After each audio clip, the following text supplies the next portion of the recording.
Today we're going to be talking about the split squat. The split squat is a unilateral exercise, which means it is a single leg exercise.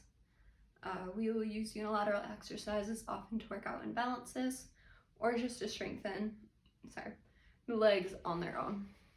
So when it comes to the split squat exercise, there are three big things that we want to pay attention to: your knees, your heels, and your hips. And we're going to go ahead and dig into that more right now.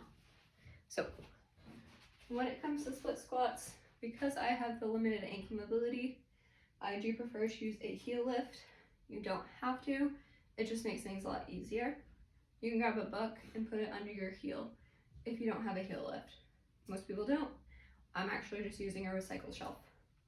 So when it comes to the split squat, what you're going to do here is set up into a 90-90 position. You want your back toes up, not down. So back toes are up here, and then heel is on the book or the heel lift. One big thing I want you to take note on is the positioning of my hips. Notice how my hips and my ribs are stacked on top of each other. They're not like this, they're not like this, they're not like this. They're nice and stacked up on top of each other.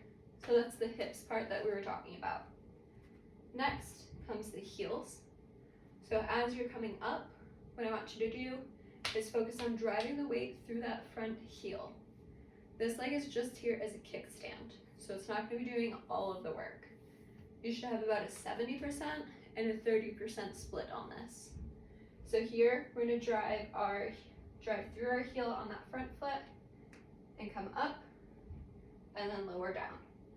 Notice how my hips and my ribs stay stacked, and I have most of the weight on that front leg. Cool. The next thing that you want to pay attention to here is your knee. And this is a really big one, especially if you don't want to be having knee issues. So most people, as they're doing these exercises, are going to drive their knee in here. And what that's going to do is it's going to put unnecessary pressure on your knee. So what we want to do is make sure that your knee stays stacked on top of your heel. So if we go here, it's not stacked. If we go here, it's not stacked. So you should be able to go up, down, up, down. Last thing that we're going to talk about is your tripod foot. So tripod foot is 1, 2, 3 parts of your foot. And while we talked about most of your weight being on your heel, you do want to make sure that it's evenly distributed throughout your tripod foot.